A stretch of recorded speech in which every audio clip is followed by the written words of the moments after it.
Praise the Lord. Purihin po ang ating pong Panginoon.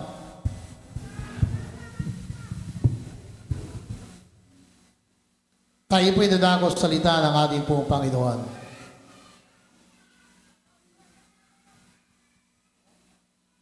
Tayo po ay may mga banal na kasulatan sa aklat po ni Joshua.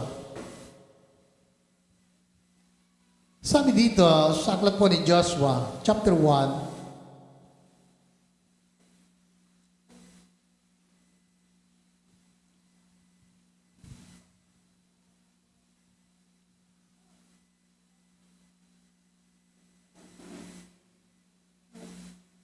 sabi po sa verse 1, pagkamatay ni Moses, sinabi ni Yahweh kay Josue, na anak ni Nun, dating kanang kamay ni Moses, patay na ang lingkod kong si Moses.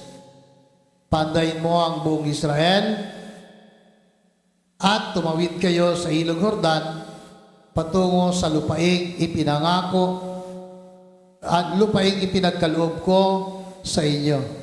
Gaya ng aking pangako kay Moses, ibibigay ko sa inyo ang lahat ng lupaing inyong maabot. Ito ang magiging hangganan ninyo sa Hilaga, ang bundok ng Libano, sa timog, ang ilang sa silangan, ang malaking ilog, Euphrates, at sa kanluran, mula sa lupain ng mga Heteo hanggang sa dagat Mediteraneo. Hindi ka matatalo ni numan habang ikaw ay nabubuhay. Kung paanong sinubaybayan ko si Moses, gayon din ang gagawin ko sa iyo. Hindi kita pababayaan, magpakatatag ka at lakasan mo ang iyong loob. Ikaw ang mamumuno sa bayang ito sa panakop nila sa lupaing ibinibigay ko sa kanila, ayon sa aking pangako sa iyong mga ninuno. Ngunit dapat kang magpakatatag at magpakatapang. Sundin mong mabuti ang kautosang ibinigay sa iyo ni Moses.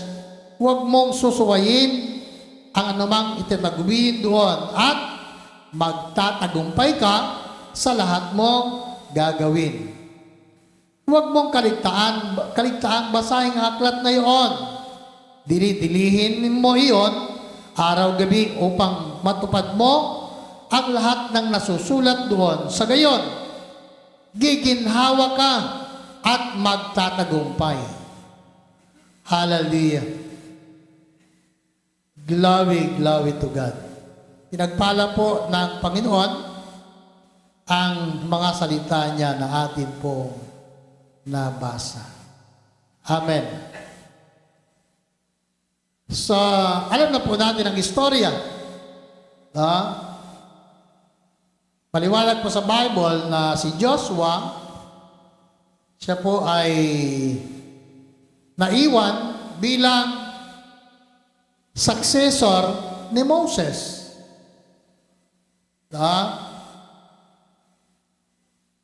Upang may pagpatuloy na kung ano po yung mga bagay na hindi pa nagawa ni Moses. So isipin po natin, hindi madali yung responsibilidad na naiwan ni Moses bilang leader.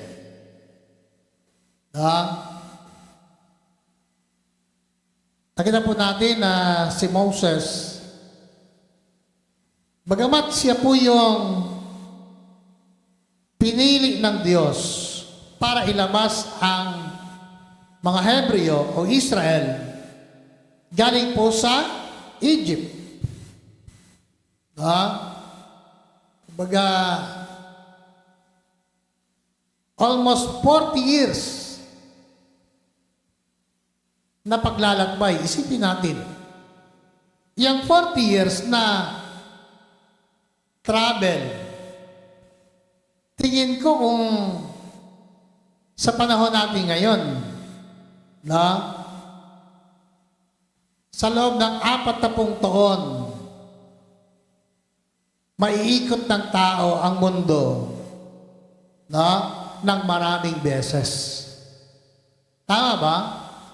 40 years, biro po. Ay ang pagbiyahe lang mula Finland hanggang Pilipinas, ilang oras lang eh. No? Wala pa yatang 24 hours. No? Bagaman may mga stopover, no? Mga connecting flight. Pero mahaba na ang 24 hours para makarating sa Pilipinas, yung galing po ng Finland, galing ng Norway, no? Galing ng Amerika, galing ng Australia. So, ngayon, madali lang ikutin ng tao para mapuntahan ang iba't ibang sulok ng mundo. Hindi katulad noon na yung mga ginagawang expedition ng mga tumutuklas na mga bansa. Katulad ni na Magellan, galing po ng Espanya. Na?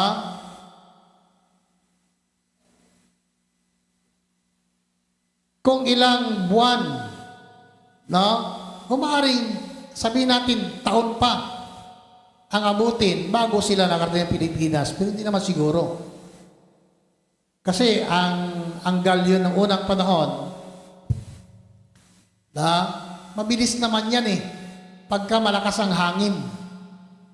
Yan lang, pag walang hangin, na mabagal din. Diba? Kasi umaasa lang ang galyon sa hangin. Diba? Ang galyon, maraming layag. No? Yung tela, makapal, para pag-ihip ng hangin, ay, yun po yung magpapatakbo sa barko. Sisipin natin yung mga minamahal, di ba? Hindi katulad ng mga bangkang dilayag, bangka, na may isang layag. No? Tapos mayroong timonel, mayroong taga-timbang. Kasi pagka malakas ang hangin, kailangan mayroong taga-timbang. Nakasakay na kayo sa ganon? Mayroong taga-timbang na tumatakbo doon sa pinakakatig niya. Doon tumutungtong para timbangan yung bangka. Kasi posible na yan ay tumaob pagka masyadong malakas. Nung bata pa kami, yun ang kumbaga sinasakyan namin patawid ng isla. Punta ng Romblon, papawi sa amin. Medyo nakakatakot. Pero ngayon, iba naman. Mga biyahe doon ay bukod sa may motor na, may makina, may mga barko na rin. Hallelujah. So, noong unang panahon, yan ang gamit ng tao sa kanila mga expedition para tumuklas ng iba't ibang mga lugar at isla sa mundo. Hallelujah. Glory to God. Ngayon, ang Israel o ang mga Hebreo galing po ng Ehipto nung inilabas sila ng Diyos sa pangunguna ni Moses,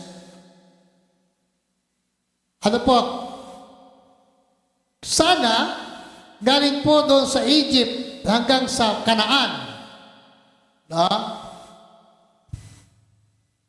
na kung tawagin ay promised land, ay mararating nila ang lupang pangako sa loob lamang ng 11 days. 11 araw lang. Dapat nandun na sila. Ang problema, nagpaikot-ikot ang mga Israelita. Saan? Sa disyerto.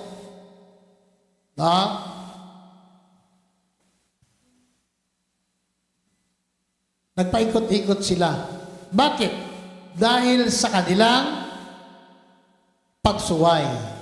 Dahil sa kanilang mga kasalanan. Dahil sa kanilang unbelief. At kakulangan ng pagtitiwala sa Diyos. Bukod doon, sa maraming mga reklamo nila kay Moses.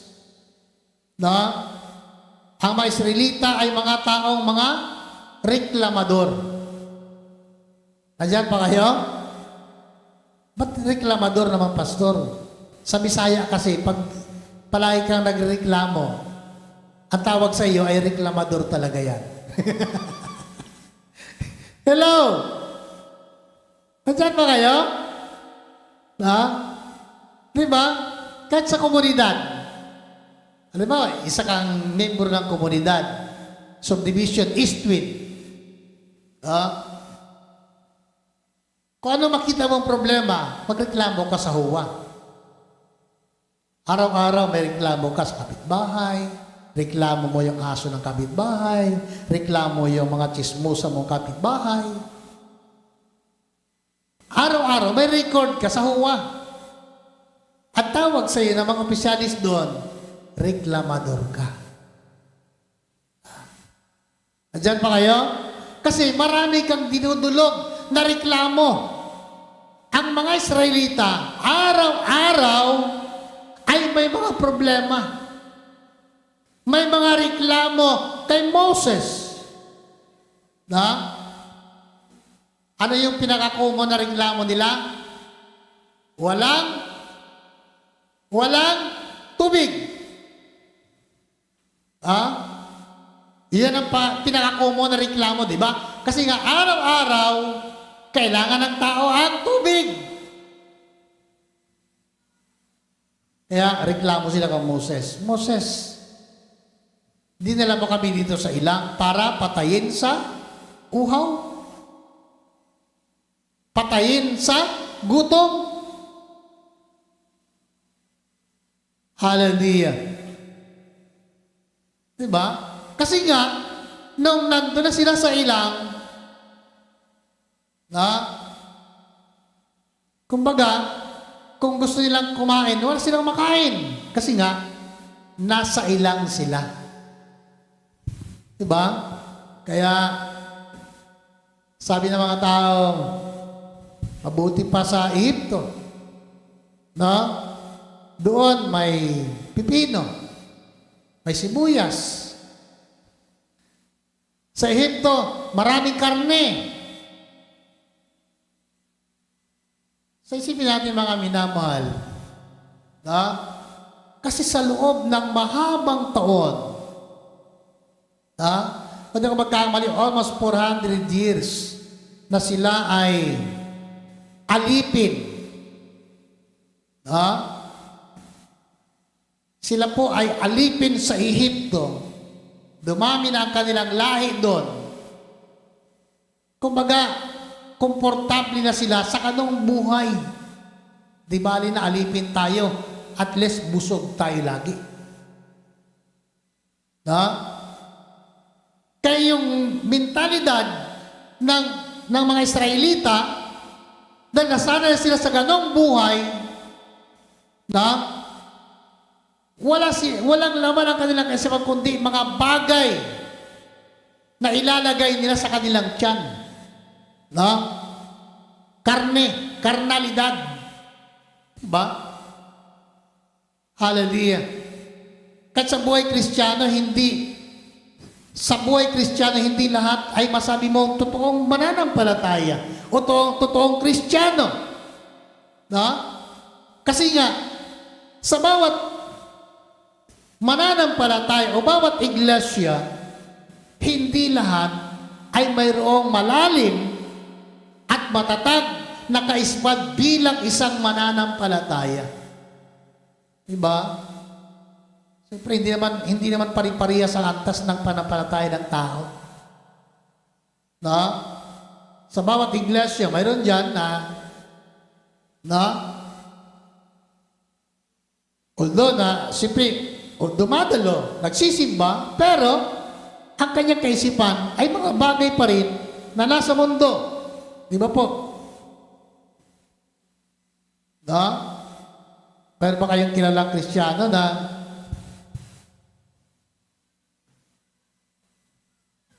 pagka dumating yung pataya ng waiting, ay taya ka rin? No? Tapos kung mayroong kwentuhan, ang mga hindi Kristiyano, kung ano yung salita na lumalabas sa bibig ng hindi Kristiyano, yun din ang sa iyo.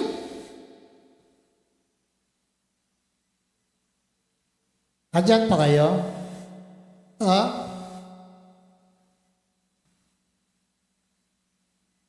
Mayroon akong alam pag linggo, aser doon sa simbahan nila Pero paglabas, lahat ng pagmumura ay nandun sa kanya. Pero aser yun, Sino yun, pastor? Hindi ko sabihin. Hallelujah. Diba? Kaya nga, mayroong mga tinatawag na carnal Christian. Kasi ang isip nila ay karne, laman, flesh. Diba? Ang mga Israelita, although na sila ay piniling bayan, pero sila yung mga taong matitigas ang kanilang mga ulo. Diba? Actually, ang pangako ni Lord ay promised land, lupang pangako.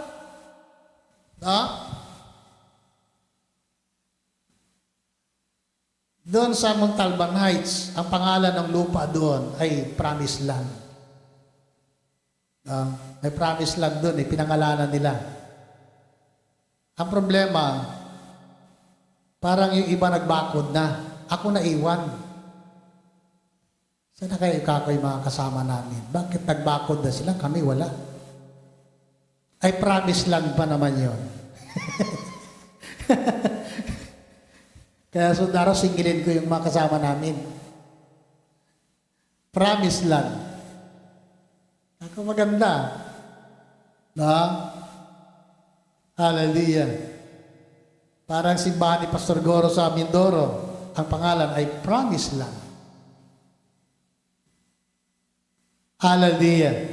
Sa lupang pangako. Hello?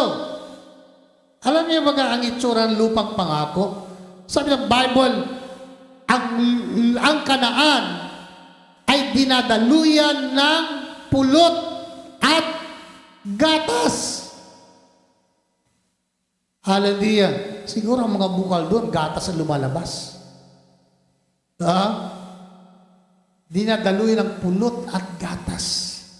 Alam niyo ba, gaano kahirap makakuha ng pulot? Bago ka makakuha ng pulot doon sa puno, buwis buhay yan. Buwis buhay. Bakit? Akit ka sa puno. Siyempre, hindi naman basta-basta makuha yung pulot doon Kung hindi kagagawa ng paraan para mapalayas yung mga pukyutan doon. Diba? Ay kung takot ka sa pukyutan, isang kagat lang, aray! Diba? Pukyutan, pag kumagat ang pukyutan, naiiwan yung kanyang tinik. Yung pag tumusok yon, pag alis doon, naiiwan yung kanyang pinakatinik. Sabi nila, pagka naiwan daw yung tinik, patay na rin yung pukyutan. Hallelujah. Alala ko na kung bata igiba kang tubig sa bukal. Kasi ako nakatira sa tiyuhin ko, bibit ako ng galon, pinapasan ko ng ganyan. Hinabol ako ng pukyutan. Na mga 4 na kagat na po sa likod, talaga naman. Ang hapdi ay hindi ko maitapon yung galon, baka mabasag eh. Pagdating sa bahay, sa salamin yung likod ko eh. May naiwang tinik. Ang hapdi. Kaya, hindi naman literal na ang lupang pangako ay makakita ka lang, makakasahod ka lang doon ng pulot. Hindi at gatas. Yun ay paglalarawan kung gaano kabuti at gaano kayaman, kasagana ang lupang pangako. Hallelujah! Na pagdadalhan ni Lord sa kanyang bayan. Ibig sabihin, masaganang lupa ang pagdadalhan ni Lord sa kanyang pinili. Diba? Kaya nga promised land eh. Hallelujah. Pero ang problema, habang sila'y naglalakbay, nagutom sila, nauhaw, so kailangan nilang pagkain. Hindi naman sila nagreklamo tungkol sa damit eh. Hindi sila nagreklamo sa kanilang mga sandalyas o tsinilas. Kasi nga, sa tagal nila naglakbay, yung suot nila, yun pa rin eh. Yung sandalyas nila, yun pa rin eh. Sisipin natin mga minamahal, yung damit nila, yun pa rin, hindi naman naluma eh. Hindi naman nagasgas yung kanilang sandalyas. Sipin natin, siyempre sa ating panahon, siguro yung 2 taon ng sapatos natin, yung sandalyas, chinelas natin, mahaba na yun. Sisipin natin, 40 years. Pero sabi ng Bible, hindi na luma, hindi nagasgas ang kanilang kasuotan. Hallelujah. Kasi nga, kahit na sila ay matigas ang ulo at maraming reklamo, nandun pa rin ang patnubay ng Diyos sa kanila. Amen. Hallelujah. Diba? At yun po, ang katunayan ay yung haliging apoy at haliging ulap na kung araw, apoy naman kung gabi. Hallelujah. Ibig sabihin, yung patnubay ng Diyos, yung pagsama ni Lord sa kanila ay naroon araw at gabi. Amen. Tayo ba iniwan tayo ni Lord? Kung ang bayan ng Diyos hindi iniwan ng ating pong Panginoon araw at gabi, ikaw din, tayo rin, na mga mananampalataya, araw at gabi ay pinapatnubayan tayo ng Diyos. Hallelujah. Maliban lang, kung tayo mismo ang umaayaw kay Lord. Hallelujah. Alam ba natin kung gaano kadelikado yung tayo ay lilihis sa kalooban ng ating pong Panginoon? Diba? Pag tumigil po yung ulap, kailangan nilang tumigil. Magtayo ng kanilang mga kubol. Pero pag lumakad yung ulap, obligado silang lumakad din. At kailangan niya na imisin nila lahat. Pag hindi sila sumabay sa paglakad ng ulap, mamamatay sila, mapapaso sila sa tindi ng init at sikat ng araw. Kaya mahalaga na sumabay ka sa paglakad ng ulap. Kasi yan ang patunay at patnubay ng Diyos sa kanila. Amen? Hallelujah. So marami silang reklamo at pinako na reklamo nila ay tubig at pagkain. Diba? Hallelujah. Kaya sabi ng Bible, nung nangailangan sila ng tubig Kasi nga, mamamatay sila sa uhaw, maging ang mga hayop nila. Kaya sinabi ni Yahweh kay Moses, umakyat ka sa bundok. Dalhin mo ang tungkod ni Aaron at hampasin mo ang bato. Diba? Hallelujah. Umakyat si Moses sa bundok at tinampas niya ang bato ng 2 beses. Hindi naman sinabi ni Yahweh sa kanya, hampasin mo ng 2. Kasi yung isa, sapat na yun eh. Ang problema, yung inis ni Moses sa kanyang mga kasama, yung inis at galit ni Moses sa mga Israelita, nahampas niya ng 2 beses. Kaya nagalit si Yahweh kay Moses eh. Pero, ganun pa man, ang biyaya ng Diyos ay sagana. Amen. Amen. Diba? Kata tayo po'y magkamali. Patuloy na ang biyaya ni Lord ay sagana para sa iyo at para sa akin. Amen. Si Moses ay gayon din. Hallelujah. Kaya ang mga tao, nung hampasin ni Moses ang bato, lumabas ang tubig at ang mga tao ay nakainom. Hallelujah. Siyempre, nasatisfied sila nung araw na yon. Pero, ang uhaw naman ng tao, hindi napapatindihan. Amen? Diba? Sa literal na kalagayan natin, kahit araw-araw tayong minom, nauuhaw pa rin tayo eh. Hello? Kahit araw-araw tayong umiinom, nauuhaw tayo. Di ba ganun din sa paglilingkod natin sa Panginoon? No? Kahit araw-araw tayo nakapakinig ng mensahe ng salita ng Diyos. Araw-araw nagugutom tayo sa espiritual nating kalagayan. Ayan pa kayo? Diba? Pero nakakalungkot isipin, mga minamahal, na hallelujah, kahit na ulit-ulitin natin, no, na ang tao hindi na lamang naubuhay sa pagkain, kundi salita ng ating Panginoon. Marami sa atin, mga minamahal, no, siyempre lingguhan lang tayo makakain. Andyan pa kayo? Na dapat sana araw-araw tayong kumakain ng salita ng ating Panginoon. Amin po ba?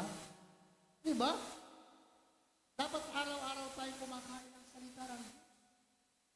Hindi lang tuwing linggo tayo kumakain. Nakakita ng lingguhan. Ha? Linggo lang kumakain. Hindi nga. Sa literal na pagkain, tuwing linggo lang tayo kakain ng kanin at masarap na ulam. Anong ginagawa natin kung Lunes, Martes, hanggang Sabado,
ano ang sinasabi ng Diyos. Ano ang sabi ni Lord kay Joshua? Ha? Gaya ng aking pangako kay Moses, ibibigay ko sa inyo ang lahat ng lupain inyong maabot. Sa ibang translation ng Biblia, bawat apakan ng iyong mga paa ay iyo. Amen. Ha? Pero dito, sabi niya, ibibigay ko.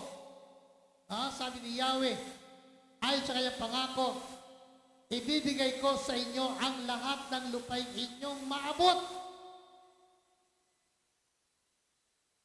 Pero sa ibang sinasabi, sa ibang translation, bawat daw apakan ng iyong paa ay iyo.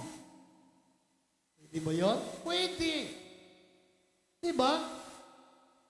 So, kailangan lang mga minamahal na tayo po ay maglingkod at lumakad bilang mga anak ng Diyos na may otoridad at pananampalataya sa Diyos. Kung may pananampalataya ka,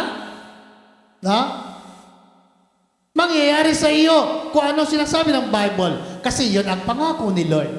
Kaya lahat ng lupain na maabot niyo ay ibibigay ko sa inyo. Ibibigay ko.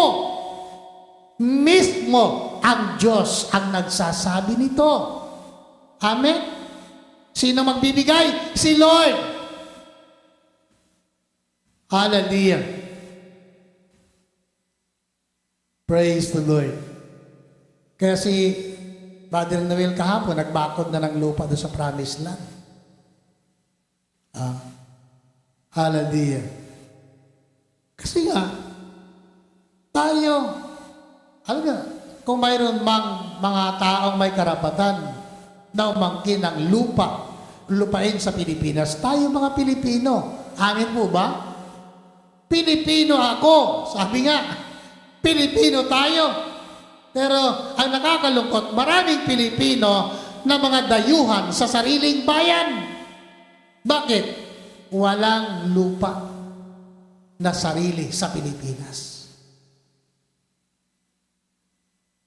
Diba? Ay, tayo na nandito para tayong pagdayuhan. Mabuti pa yung mga dayuhan, may sariling lupa. Diba? Hindi alam ng gobyerno, yung maraming mga Chino o Chinese nakabili na ng mga lupa sa Pilipinas. Diba? Diba? Ang patakaran, ang batas, bago ka magkaroon ng property sa isang bansa, dapat asawa mo ay Pilipina. O di kaya, kailangan mo na mag-apply ng citizenship sa isang bansa bago ka mapagkalooban ng gobyerno ng karapatan. Hallelujah. Sabi ng Bible, lahat ng lupain na maabutin nyo, ibibigay ko sa inyo. Hallelujah. Ano po? Binanggit dito sa Biblia ang mga hangganan, mga boundaries. Pero maganda dito sabi sa verse 5, hindi ka matatalo ninuman habang ikaw ay nabubuhay. Amen. Alam niyo mga minamahal,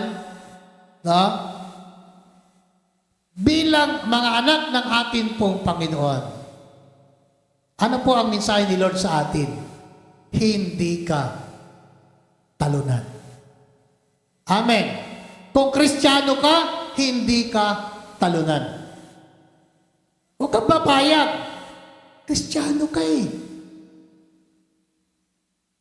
Diba? Sabi sa Bible eh, hindi ka matatalo ninuman. Hindi ka may gugupo ng anumang mga problema. Hindi ka matatalo ng anumang karamdaman. Hallelujah. O mga sirkumstansya na maaring dumating sa iyong buhay. Bakit? Anak ka ng Diyos. May Diyos ka eh. Diba? Hallelujah. Anak tayo ng ating pong Panginoon. At ang pangako ni Lord, hindi lang tayo niya pagpapalain. Hindi lang tayo bibigyan ng Diyos ng lupain. Kundi, yung tagumpay ay ibibigay ng Diyos sa atin laban sa ating mga kaaway. Diba? Nung nakarang linggo, binanggit ko nga, tayo may kaaway. Siyempre, kaaway natin sa Satanas eh. No? At kailangan nating, kailangan nating isuot ang mga baluting kaloob ng Diyos para tayo po ay makatagal sa pakikipaglaban. Diba? Ay kung ang labanan ay tumagal ng taon. Isipin nga natin, wala namang gera na araw lang kung mayroon man. Kung mayroon man, ilan lang. Katulad po ng tinatawag na 6-day war na nangyari sa Israel, between Israel and Egypt, at other Muslim countries na dinigma ang Israel. 6 na araw lang yun. Diba? 6 na araw na gira. Sinong nanalo? Di ba Israel? Diyan pa kayo. Kaya nga, nakilala ang Israel nung girahin sila ng Egypt. Bagong tatag ang gobyerno ng Israel. Gira agad. Siyempre, wala pa namang kumbaga, unprepared ang Israel at the time. Pero, po natin mga minamahal. Dahil sila'y pinili ng Diyos sa loob ng 6 na araw, nagtagumpay sila laban sa kanilang mga kaaway. Andyan pa kayo? Mabuti kung gano'n ang laban ay kung tumagal ng taon, katulad ng, di ba, ang Russia at Ukraine, ilang taon na nagigera. Kita natin sa video, yung mga siyudad ng Ukraine ay halos talagang giba na, sira-sira na. Pero tuloy pa rin ang gera. Lumalaban eh. Umatake pa nga ang Ukraine sa Russia eh. Kasi nga, ang gera, maaari, nung una, sabi ng Russia, 1 buwan lang yan, talo ng Ukraine. Di ba? Yung ilang buwan lang na gera. Gusto nilang talagang lumuhod ang Ukraine sa Russia at makuha nila yung marami mga syudad o teritoryo na sakop ng Ukraine. Pero hindi. Hanggang ngayon, tuloy ang laban. Kaya nga,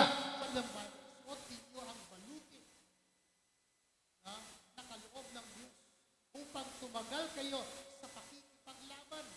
Sa buhay Kristiyano, hindi naman lahat madali ang laban. Diba?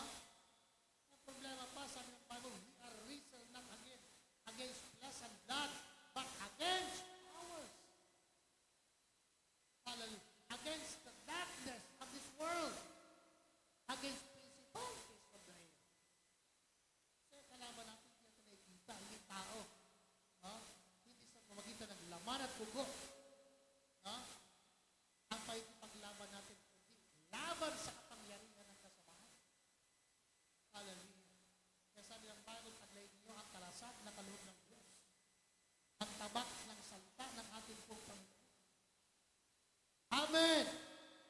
Hallelujah. Glory to God. Kaya nga, sabi ng Bible, hindi ka matatalo ni Uman habang ikaw ay nabubuhay. Glory to God. Diba? Bagamat sa buhay natin, aminin natin, may mga pagkakataon na kulang tayo. Dumarating sa buhay natin, nadi-discourage tayo.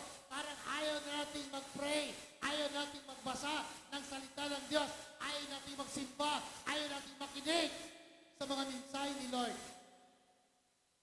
Dumadating sa buhay ng tao. Hallelujah. At pag hindi mo naagapan, magbabackslide ka. Mawawalan ka na ng gana sa paglilingkod. Hallelujah. Ha? Mawawalan ka ng lakas. Mawawala na yung pag-ibig mo. Yung first love mo kay Lord. Mawawala yung apoy ng iyong pananampalataya. Kaunting problema. Bumabagsak tayo. Bakit? Wala tayong lakas.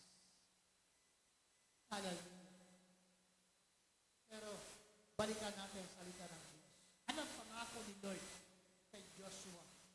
Ang pangako ni Yahweh kay Joshua ay pangako din sa iyo at sa akin ng ating Panginoon. Palapakan natin ang Diyos. Hallelujah! Hindi ka matatalo inuman. Kaya nga, gaano man kalaki at kabigat na problema, ilagay natin sa ating isip, hindi ka kalunod. Amen? Hallelujah. Ha? Kung maaaring natatalo ka, sino may pagkukulang? Si Lord ba o tayo? Malaki ang pagkukulang kay Lord. Hallelujah. Glory, glory to God. Ano pa sabi niya? Kung paano sinubaybayan ko si Moses, din ang gagawin ko sa iyo. Hindi kita pababayaan. Hindi kita pababayaan. I will never leave you nor forsake you.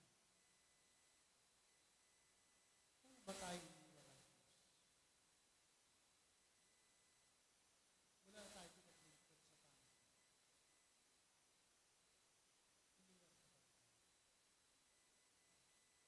Wala kang kwento sa conference in the sun.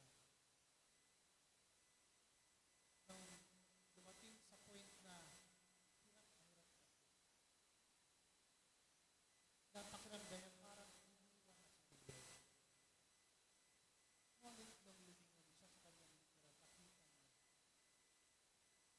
nakita niya yung yapak sa buhanglan. Ang nakikita niya ay tila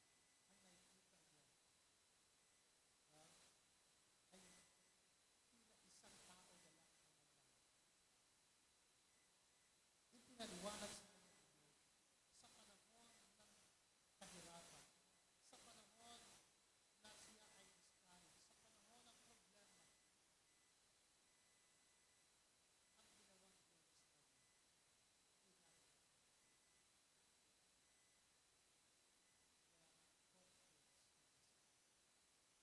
Hanggang ngayon, sa paglalakbay natin, parang ang iniisip natin, parang ikaw lang eh.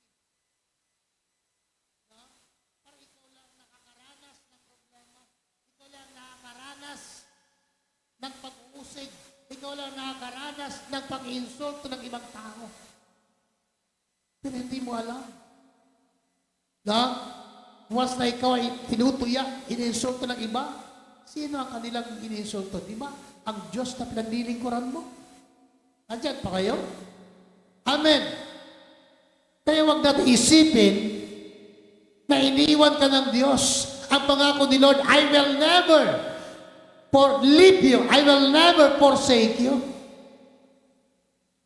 As I was with Moses, gayon din ang gagawin ko sa iyo. Hallelujah. So, I will be with you. Amen? Kaya nga mga minamahal, tapat si Lord kay Moses. Tapat din siya kay Joshua. Tapat din si Lord sa iyo. Amen? Hallelujah. Kaya nga, anong dapat nating gawin at panghawakan sa ating buhay? Sabi ng Bible, magpakatatag ka. Amen. Sa labanan ng buhay, Kristiyano, mahalaga ang katatagan natin. Tumayo tayo sa ating mga paa. Anak ka ng Diyos, Kristiyano ka, magpakatibay ka. Bible, be strong in the Lord and in the power of His might. Amen? Magpakalakas ka sa Panginoon. Amen? Kailangan natin yun eh. Yung kalakasan galing kay Lord. Amen? Mahirap. Ha? Mahirap na magkunwari tayo, malakas tayo. Ha? Huwag na natin gawin yun eh. Hindi tayo magkunwari. Bakit? Ganun ang tao, minsan na pagkunwari yan. Ha? At pinakapakit ng kasalita dyan, ay, ito. Diba? Hindi kong magbalat kayo. Pero, alam ni Lord, sapagkat siya nakakasaliksik ng puso ng tao kung totoo ka sa Kanya. Amen po ba? Amen. Sa tao, pwede ka magkunwari. Pero kay Lord, hindi. Sapagkat basa ni Lord at kita ni Lord ang puso ng bawat isa po sa atin. Kaya nga, mga minamahal, magpakalakas tayo kay Lord. Amen? Sabi ng Bible, magpakatatag ka at lakasan mo ang iyong loob. Lakasan mo ang loob mo eh. Sa buhay na mayroon tayo, ha? Importante maging character natin yung kalakasan ng ating kalooban. Diba si Pedro? Ha? Nakita natin gaano kalakas ang loob niya. Nung madaling araw ang Panginoon, ang sabi ng mga alagad, multo, naglalakad si Jesus sa ibabaw ng tubig. Natakot ang mga alagad kasi akala nila multo.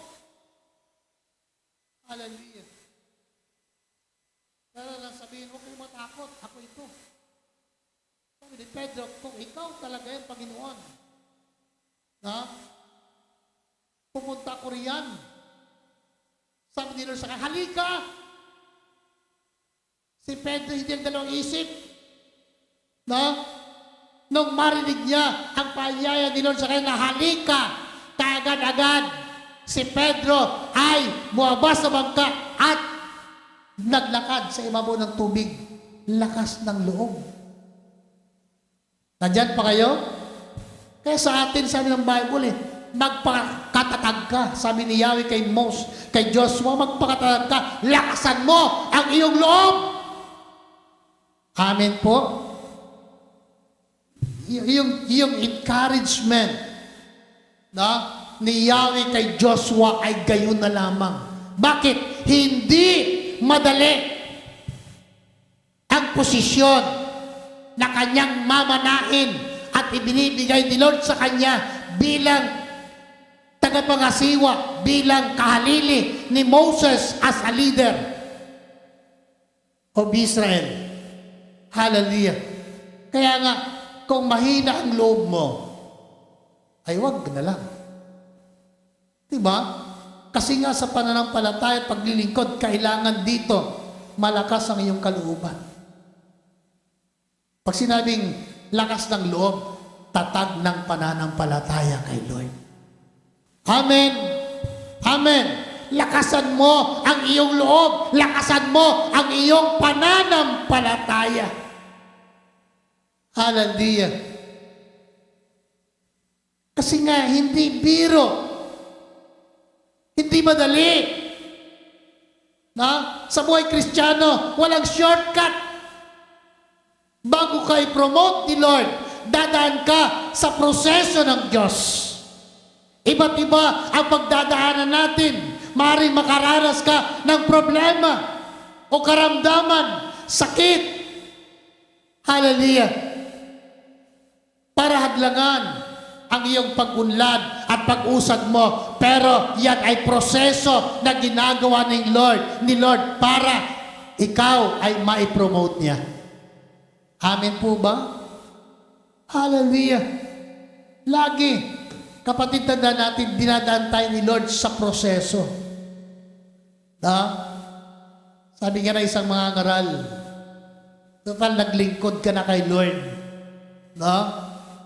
Kumbaga, nabasa ka na ng ulan, maligo ka na lang. Amen? Maligo ka. Magkuskus ka. No? Ay, Bisaya yung preacher, magpanglugod ka. Ano yung panglugod? Alam niyo yung panlugod sa Bisaya, sa term namin? Yun ay bato na magaspang. Siyempre, wala pang face towel noon eh. Alam mo, gumagamit ng face towel noon, mga galing Manila. Face towel sila. Pero yung mga probinsyano, panlugod, bato. Libag, ay matanda sa katawan, kaya panlugod. Sabi ng matanda, magpanlugod na ka mo. Panlugod. Yun pala, kunin mo yung bato na malapat, na magas. Bakit? Ngayon, hindi na ginagamit yun. Bakit? Ay pag nabitawan mo yung bato at tumama sa basin, basag ang basin. Yung ginagamit lang kumaling mo sa bukal. Hallelujah. Kaya yung lalagyan ng sabon sa probinsya, mayroong bato. At tawag doon, panlugod. Sabi ng preacher, pag nabasa ka ng ulan, dahil paglilingkod mo kay Lord, maligo ka na lang. Pag naligo ka, magkuskus ka, magpanlugod ka, para paglabas mo, malinis ka na.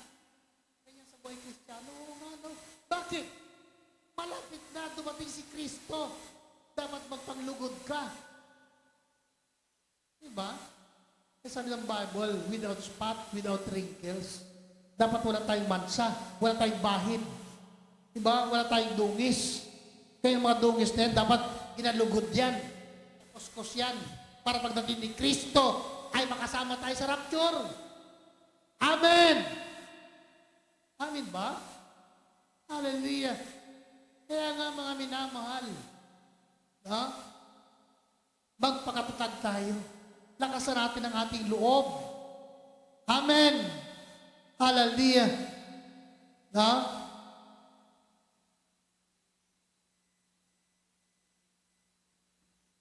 Sabi dito, ikaw ang mamumuno sa bayang ito sa panakop nila sa lupain at ibibigay ko sa kanila iyon ayon sa aking pangako sa inyong mga ninuno. Ngunit dapat kang magpakatatag at magpakatapang, sundin mong mabuti ang kautosang ibigay ko sa inyo ni Moses. Huwag mong susuwayin ang anumang itinagubilin doon at magtatagumpay ka sa lahat mong gagawin.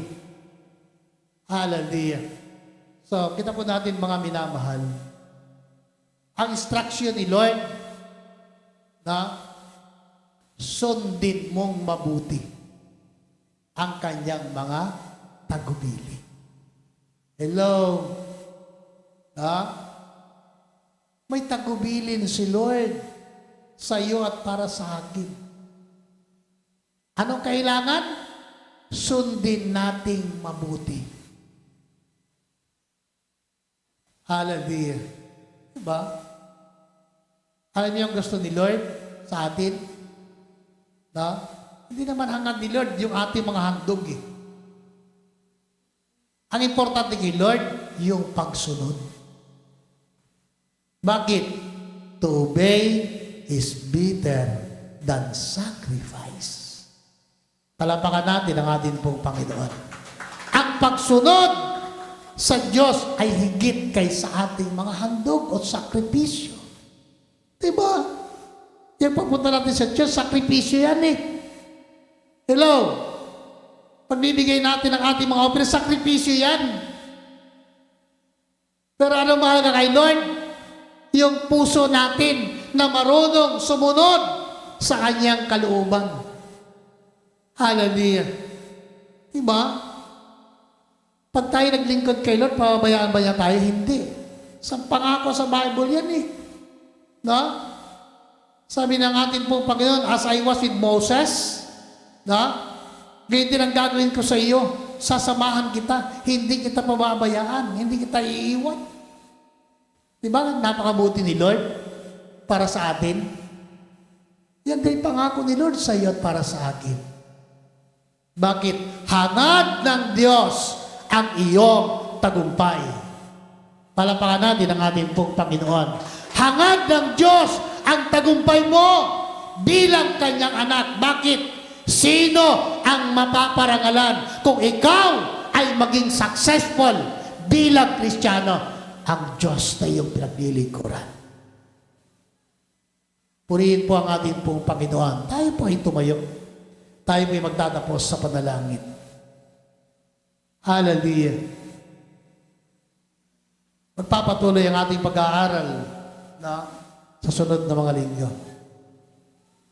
Tandaan natin mga minamahal na hangad ni Lord ang tagumpay natin. Amen? Na? Kaya nga, magpursige tayo. Huwag nating tingnan yung kung ano yung sitwasyon mo ngayon. Tingnan natin, ano ba yung sa dakong paroon na nakalaan si Lord para sa iyo. Martitin natin yung kalagayan natin sa buhay ngayon. Huwag mong tingnan yung kahirapan mo, yung kahirapan na ating nararanasan. Bakit sa dako roon, mayroong kasaganaan na ipinangako si Lord para sa iyo at para sa akin. Hallelujah. May mga pagkakataon kailangan natin magsakripisyo. Pero higit sa bawat panahon at pagkakataon, kailangan ni Lord ang pagsunod natin sa kanyang kalooban at sa kanyang salita. Tayo po'y manalangin. Lord, salamat. Salamat sa pagmamahal. Salamat sa pagkapili mo sa bawat sa amin. Panginoon, ano man ang aming kalagayan, ano man ang aming naranasan, kailangan namin magpakatatag at magpakalakas sa inyo. Salamat sa iyong mga pangako, dakilang Diyos. Pangako sa mga propeta, pangako sa mga patriarka, pangako mo sa ibang mga unang mga Kristiyano, pangako mo rin para sa amin na kailanman hindi mo kami iiwan at pababayaan. Ang Lord, tulungan mo po ang iyong mga anak habang kami sumusunod sa iyong kalooban. Hallelujah. Ang pangako mo, lahat ng aming gagawin, kami ay magtatagumpay. Lord, salamat sa bawat magulang, sa bawat ama, ina ng tahanan, pagpalain mo ang kanilang buhay. Salamat sa pagtugon sa kanilang mga pangailangan, dakilang Diyos. Mahasa po kami ay iyong patnubay at gabay sa lahat ng aming mga gagawin. At ngayong umaga, dinideklara namin ang katagumpayan sa bawat pamilya, sa bawat sambahayan, sa bawat mga kabataan, sa bawat mga estudyante, sa bawat mga bata. Sa iyo ang kapurihan at ang karangalan sa pangalan lamang na Jesus na ipagdutagapagligtas. Amen and Amen.